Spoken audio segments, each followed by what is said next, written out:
नमस्कार दोस्तों, मैं हूं आशीष धनगर और आप देख रहे हैं आपका अपना चैनल द अहिल्या दस्तक। साथियों, इन दिनों सोशल मीडिया पर एक खबर बहुत तेजी से वायरल हो रही है। दरअसल वो खबर ये है कि स्वामी प्रसाद मौर्य और उनकी बेटी संघमित्रा मौर्य को कोर्ट ने भगोड़ा घोषित कर दिया है। दरअसल ये पूरा मामला स्वामी प्रसाद मौर्य की बेटी और पूर्व सांसद संघमित्रा मौर्य से जुड़ा हुआ है। साथियों, मामले को जानने से पहले हम अपनी ऑडियंस को ये बताना चाहेंगे कि कौन है स्वामी प्रसाद मौर्य और कौन है इनकी बेटी पूर्व सांसद संघमित्रा मौर्य। दरअसल आपको बता दें कि उत्तर प्रदेश के बहुजन समाज के सबसे बड़े कद्दावर लीडर आज के दौर के स्वामी प्रसाद मौर्य ही हैं। स्वामी प्रसाद मौर्य किसी परिचय के मोहताज नहीं, हमेशा ही अपने बयानों से, अपने विवादित बयानों से चर्चाओं में रहते हैं। दरअसल कुछ समय पहले ही आपने एक बयान सुना होगा रामचरितमानस को लेकर। उस समय स्वामी प्रसाद मौर्य समाजवादी पार्टी में एक बड़े ओहदे के नेता कहे जाते थे। दरअसल स्वामी प्रसाद मौर्य एक ऐसे नेता हैं जो लगभग प्रदेश की सभी पार्टियों में रह चुके हैं। देश की सबसे बड़ी पार्टी में रहने वाले स्वामी प्रसाद मौर्य आज अपने आप में बहुजन समाज के अंदर ब्रांड बने। बहुजन समाज के कद्दावर लीडरों में एक नाम स्वामी प्रसाद मौर्य का आ चुका है। आज की डेट में यदि देखा जाए तो चंद्रशेखर रावड़ और स्वामी प्रसाद मौर्य, बहन कुमारी मायावती जी कहीं ना कहीं यही नाम रह गए। आज सच्चाई यही है कि आज बहुजन लीडर पूरी तरह से ठप हो चुके हैं। ठप मैं इसलिए कह रहा हूं क्योंकि आज राजनीति ही केवल हिंदुत्व के नाम की चल रही है। दरअसल इसमें सच्चाई कितनी है, आप सभी लोग जानते हैं कि कितनी सच्चाई। आज बहुजन समाज की कोई भी पार्टी सत्ता में नहीं, बहुजन समाज का कोई भी दल सत्ता में नहीं। दरअसल मैं बहुजन समाज की बात इसलिए कर रहा हूं क्योंकि जब जब मैं 85% लोगों की बात करता हूं, तब तब हम दबे कुचले शोषित और वंचित समाज की बात करते हैं, क्योंकि इन्हीं पर सबसे ज्यादा अत्याचार होता है।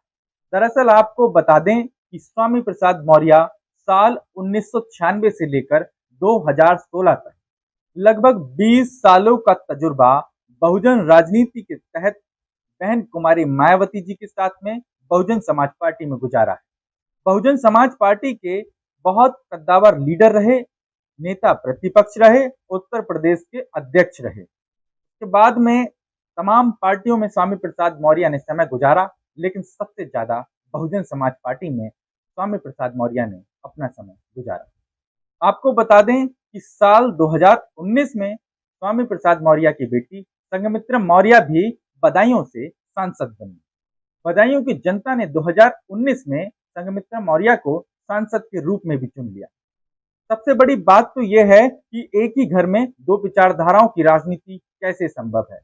दरअसल इसी को असली राजनीति कहते हैं। स्वामी प्रसाद मौर्य एक तरफ बहुजन समाज की राजनीति कर रहे हैं, वहीं दूसरी ओर उनकी बेटी बीजेपी की राजनीति कर रही है, यानी कि हिंदुत्व की राजनीति कर रही है।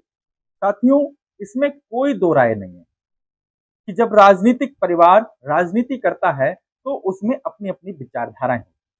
काफी सारे लोगों का कहना था कि ऐसा गलत है, लेकिन साथियों मेरा मानना है कि सबकी अपनी अपनी विचारधाराएं हैं और सबका कहीं ना कहीं अपना अपना माइंड सेट है।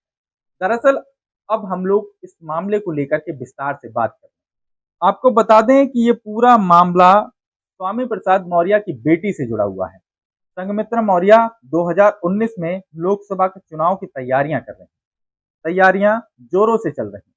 आपको बता दें कि दीपक कुमार नाम का एक शख्स संघमित्रा मौर्य की जिंदगी में आया। साल 2016 से इनके साथ रह रहा और उसको ये नहीं पता था कि आगे क्या होगा। आलम ऐसा बना कि संघमित्रा मौर्य कहीं ना कहीं जब उनके साथ रहती रही तो तमाम चीजें चलती रही। आपको बता दें कि 2016 से जब दीपक कुमार संघमित्रा मौर्य के साथ में लिव इन रिलेशनशिप में रहा। लिव इन रिलेशनशिप का मतलब होता है कि किसी भी महिला के साथ में बिना शादी किए रहे। साल 2016 से जब ये रहते रहे तब कहीं ना कहीं इनको ये बताया गया था स्वामी प्रसाद मौर्य और इनके बेटी की तरफ से कि अभी तक जो है उनकी जो पहली शादी हुई थी उससे तलाक हो चुका है। तलाक होने के बाद में जब स्वामी प्रसाद मौर्य और उनकी बेटी ने ये बता दिया दीपक कुमार को कि इनका तलाक हो चुका है, तब कहीं न कहीं साफ तौर पे उनका ये कहना था कि कहीं न कहीं उसके बावजूद भी उनको हकीकत नहीं बताई। किनको? दीपक कुमार को। दरअसल दीपक कुमार का कहना है कि मैंने साल 2019 को संघमित्रा मौर्य से बौद्ध धर्म से शादी रचाई, यानी कि साल 2016 से साथ-साथ रह रहे। साल 2019 में दीपक कुमार ने बौद्ध धर्म के अनुसार संघमित्रा मौर्य से उनके घर पर ही शादी रचा ली।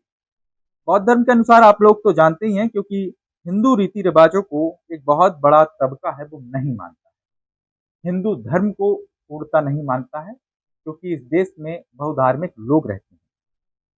और दीपक कुमार का कहना है कि चुनाव सर पर थे, इसलिए दोनों ने शादी को गुप्त रखा।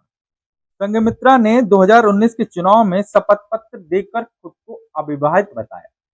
2019 में लोकसभा के चुनाव चल रहे थे। संघमित्रा मौर्य ने चुनाव में शपथ पत्र जो दाखिल करते हैं, आप लोगों को बता दें कि हलफनामा शपथ पत्र दाखिल किया जाता है जब कोई व्यक्ति चुनाव लड़ता है, और उस चुनाव में जो शपथ पत्र दाखिल किया जाता है उसमें सारी हकीकत अपनी बयां की जाती है। कोई भी गलत चीज उसमें नहीं लिखी, जो सच्चाई है वही आपको लिखनी पड़ेगी। लेकिन संघमित्रा मौर्य ने अपने आप को अविवाहित बताया। कहीं ना कहीं उन्होंने ये बहुत बड़ी गलती कर दी। सबसे बड़ी बात तो ये है कि इनको ये ही नहीं पता था दीपक कुमार को कि उनकी जो शादी हुई है, संघमित्रा मौर्य की जो पिछली शादी हुई है, उससे अभी तक तलाक नहीं हो पाया है। यानी कि साल 2016 से दीपक कुमार संघमित्रा मौर्य के साथ में रह रहे।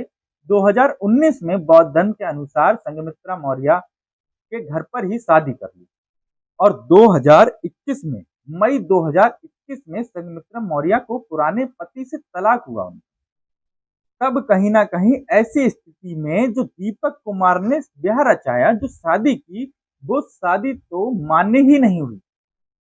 लीगली तौर पर, लीगली रेफरेंस के अनुसार जो दीपक कुमार ने शादी की वो मान्य ही नहीं हुई। इसी बात की सबसे बड़ी समस्या है कि अब कोर्ट में जाने के बाद में दीपक कुमार ने इन पर मुकदमा डाला। तब कहीं ना कहीं इनको लगातार कोर्ट बुलाता रहा, लेकिन ये कोर्ट नहीं गए। अब जब कोर्ट नहीं गए तब कहीं ना कहीं इनको समस्याएं पैदा हुई। और सबसे बड़ी बात तो यह है कि 3 बार सम्मन, 2 बार जमानती वारंट, 1 बार गैर जमानती वारंट जारी होने के बाद भी दोनों के दोनों ही कोर्ट में हाजिर नहीं थे। ये बड़ी बात है। इसको लेकर के सफाई लगातार दे रहे हैं, लेकिन दीपक कुमार ने जो आरोप लगाया है उस आरोप को देखते हुए लगातार कार्रवाई भी चल रही है।